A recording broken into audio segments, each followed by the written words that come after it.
Hello and welcome back to another modification review for all tabletop lords, where today we'll be looking at a very unique leader for the Empire called the Grand Master. Now, let's go over a few things about him. The Grand Master is better than the generic general of the Empire. He does cost more gold and is slightly stronger as a result of that. He does have a passive buff to the Imperial Knight, to Reichsguard 2, through a unique skill called the Knights of the Inner Circle. Keep in mind, every skill in the game for them will be based on lore, like over here. That way, you have more leadership for your Imperial Knights, your Reichsguard, and even your Demigryph Knights too. They have their own unique tree right over here, and that would be under their yellow tree. Now, they have 3 new unique abilities and skills, and that would be Imperial Shield, Knights of the Inner Circle, which I did mention, and Master of Battle, right up here. And they're a little bit more about hitting and running. They're about charging in and out repeatedly, which is a common factor whenever you're using, horsemen in battle. Now, they have 3 unique starting traits, and we'll go over that right now too. If we go look over here, there's a trait for every Grand Master, and there's 3 currently. You've got the Order of the Blazing Sun, where you do not lose as much attrition. You do lose a little bit of public order, but you do gain more leadership. Now, let's go over here. There's one that is my favorite, Knights of the Black Bear. Now, they're known for fighting on the World's Edge Mountains on the eastern front of the Empire, and they will often fight where it's very cold. So here, you have a unique trait that will allow you to fight in the snow way up north, which is really cool. So, I mean, you have like a very simple change to the game that can change up your campaign completely. It defines the game. I mean, variety to me is the spice of life, and here you have a lot more. That means you don't have the same old traits over and over and over. Oh, I'm getting more gold. Here you have one that will let you fight in an area where you would otherwise have a very hard time fighting. Okay, and one more over here, and don't worry, we will be getting to a battle in just a moment. And then you have the Knight's Gripen. Alright, now when we get into the actual battle, I'll talk about the lore of each order, and we'll get to it right now. Okay, the battle is about to begin here. We've got a traditional army in very many ways. We've got our Imperial Knights on the left wing. On our right wing, of course, we have our Reichsguard. And right now, we're looking at a Grand Master. He's very powerful on his own, too. We can look at his abilities right over here. Master of Battle. Map wide, which means that it'll affect every unit on the battlefield. Then over here you have your more traditional abilities like Stand Your Ground, Foe Seeker, and all of that.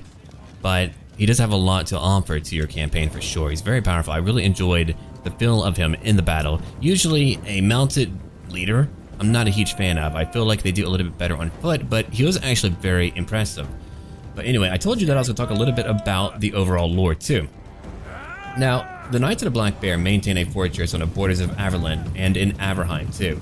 They're known for their martial abilities and lavish tournaments, and it's said that before each tournament, it would be opened up by the Grand Master wrestling a bear nude, which can lead to the replacement of many Grand Masters.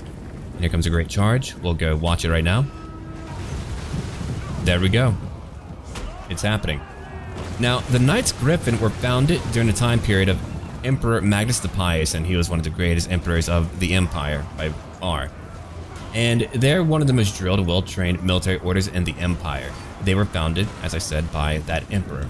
And they do follow the cult of Sigmar. They're largely based in Nuln and Altdorf. They kind of have a bit of a competition with the Reichsguard because of their dedication to the emperor too. Here he goes right now. The Grand Master's on his way. He's about to have at it. Right into battle. He just popped a guy's head off. Now that was really cool. First into battle. But yeah, you'll want to cycle his charges over and over and over if you want him to really do well. And he does very well. There we go. Beautiful. Now, then you have the Order of the Blazing Sun, and that is a Templar order, meaning that they're a religious order. In the very beginning, they weren't one, but later on they would become one at the Battle of Magritta, when they would have intervention by the goddess of war, Myrmidia. And now they follow her. And they were founded during that time period where they would be invading Araby. And there's a lot more lore to them, but that is a little note about them. I don't know what's going on there. Okay. And for now, we're just going to enjoy the battle and watch it for what it is right now. Usually, I talk about the abilities of a Grand Master, during actual battle, but I think right now it's okay that I, talk about it beforehand. I wanted to show you the actual tree.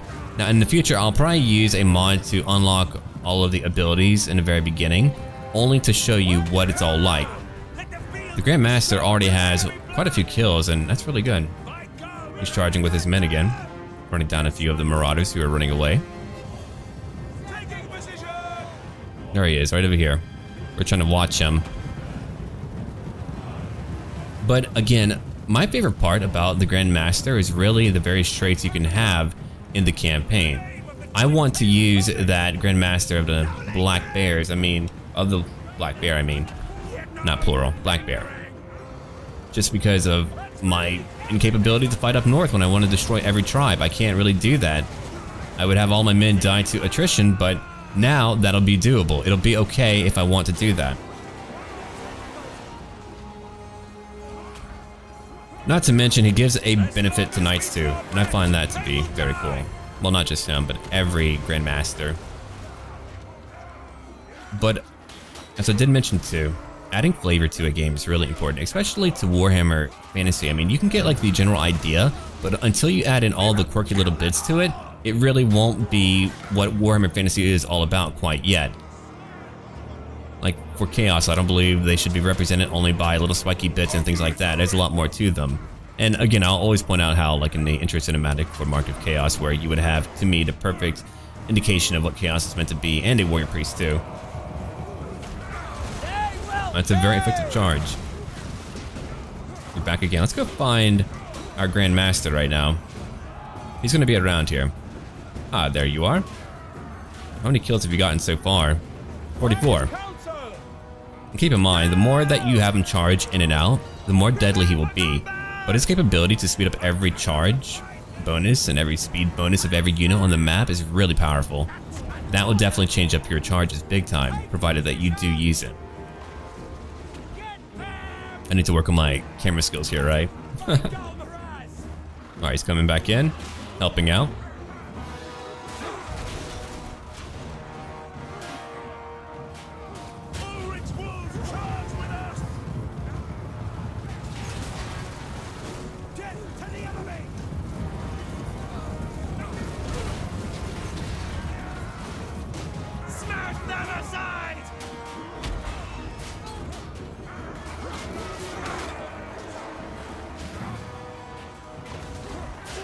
Right, there we go. We only have a little bit more of the battle to actually watch, but we'll go ahead and carry it all out right now. I mean, if we go look at it real quick, they've really been torn right through. I think in the coming parts, I might change up the races that I do cover, because we're going to have a lot more coming out very soon for the dwarves and other factions. And I'll do my best to try to cover one every other day if I can, or even sooner than that. I'm trying to make sure that I cover each individual lord, because I'm learning how to really cover modifications much better now. Like for the Bright Lord Wizard, one thing that it didn't really dawn on me, I mean, I saw it, but it didn't really dawn on me, is how he would actually add in a resistance to fire damage by 80% for everyone in his army. That means you wouldn't really need to worry about friendly fire as much, which I find to be incredibly cool. Okay. No more slow motion. That was a little bit too slow, right? A little bit. But that is largely what we have right now. Again, if you would like to download the modification, check it out down below. Make sure that you upvote the mod if you do enjoy it. Provide any feedback and add it to your favorites too. Again, when you have a modification that is being updated all the time and you have a passionate group of people or a person working on that, you definitely need to support them. It doesn't take much time, and it lets them know what they're doing right and what they can do better. There we go. We're nearly done here. But I'm definitely going to look at each individual ability even more. That way I can provide even more commentary for it. And here he is all buffed up. He's got quite a bit of health. Not enough to be too tanky, but enough to be able to actually fight. He's got a lot of weapon strength and a huge charge bonus. I mean, that means he'll be very effective, which he should be on his own because he's one man charging in on his own. I mean, that leader alone could be very handy, and that is largely because he can move to any part of the battle to actually help out. Whereas, I mean, another leader might not be as speedy, where, you know, you're having to wait for him to actually keep them all together. Let's go over here and check out the actual casualties real quick before we go on. Yeah, we killed a great amount. Grandmaster, over 60. So, as you can tell, I had a Empire captain who got over 50 kills. These lords, as I told you, are all balanced very well. They're all meant to actually be used in the vanilla version of the game. You can use it with other modifications and things like that, but it won't affect the mod that you're playing right now, all tabletop lords.